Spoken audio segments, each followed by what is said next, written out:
Hi, my name is Peyton Martinez, and this is my latest project, something I've wanted to make for close to a decade now. This is what I'd like to call the MACH-1 Tosh. It's a custom sleeper PC built into a fully 3D printed Macintosh case.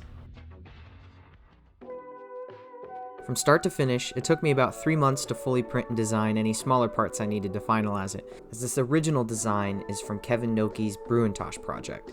Instead of making the case a straight Mac replica, I chose to give it a more cyberpunk-inspired bit of flair by adding extra decals along with changes to the case itself.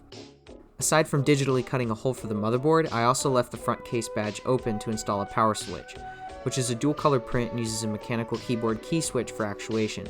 My Newfie keyboard came with a few spares, so I just so happened to have a few on hand. Along with that, I also added a front SD card slot. As fun as a real floppy drive would have been, I have no room to spare inside, as we'll soon see.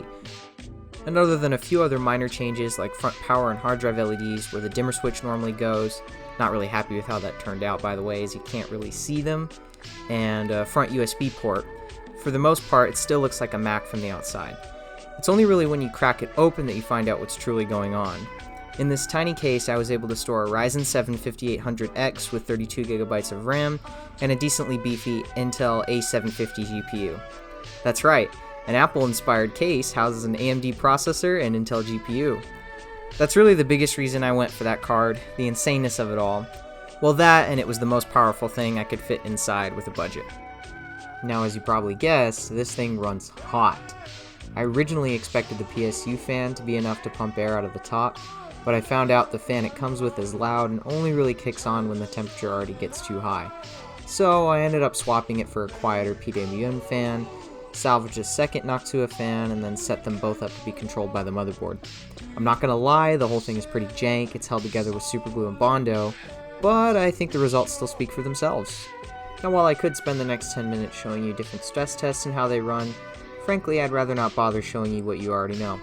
It's a vintage style computer capable of running pretty much anything modern software throws at it, though it'll get a little toasty doing it. All in all, I couldn't be happier with the way it turned out, and I hope you enjoyed me rambling about how I made it. I'm not trying to be some big YouTuber or anything, I just like sharing cool stuff I made with other cool people who appreciate that cool stuff, so I hope you enjoyed it. Subscribe if you like more cool stuff like this. Again, my name is Peyton Martinez, and thank you for watching.